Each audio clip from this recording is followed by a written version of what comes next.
Kay chu ko mi ka si kanun in a thei fia lei tlun par moi nom nak che ni noi mi o thei ka si lo ka sang num nak pe tu ji sui tua nak trom pi in har sa man se lung o in ka thun din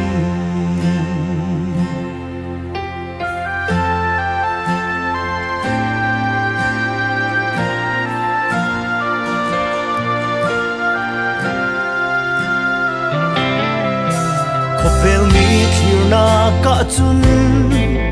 mi ale ziang man lo te sim paning la kan zam lo kan zum mi kan thei fia leile van sar tu uk tu nei tu le boy big pathia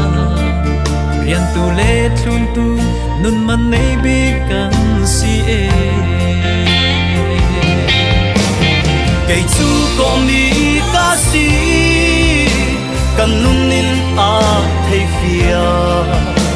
lei thun par mo nom na che ni ngồi hi o thei ka sin lo per sang na pe tu si sui tuar nak trom pi in har sam han se lung o yin ka thun ding Philippi thong in sunga Crystal Paul le Silas tu an femin an vuak si man se la an zam lâu siam kim ti thei tu pathia an nung ne na tla an cham an tla cham sang tu an boy pa in arun swa kay chu ko mi ka si kanun in a thei fia lei thun par moi nom nak che ni noi hi o thei ka si lo ka sang nun nak pe tu ji sui tua nak trom pi in har sa man se lum o in ka thun din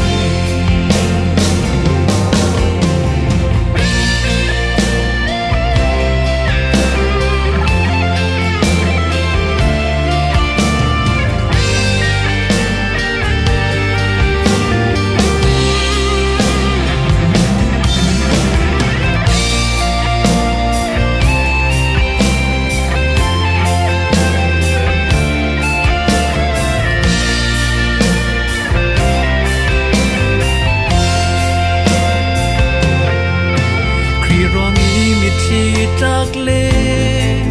lụt tan van tan tuar tu chu an lo man an hu di kri in su lo ya tu thang tha ruang in wal phau na har na tuar tu zum tu chu ma pe tu boy pan kini a sun loi din kay chu ko mi ka si kanun nin a thei fia lei tlun par moi nom nak che ni noi ni o thei ka si lo ka sang na pe tu ji sui to na kom pi in har sa man se lung o yin ka thun ding kay chu ko mi ka si kanun in a thei fia lei thun par moi nom nak che ni noi hi o thei ka si lo ka sang na pe tu ji sui to na ton pi in har sa man se lung o in ka thun din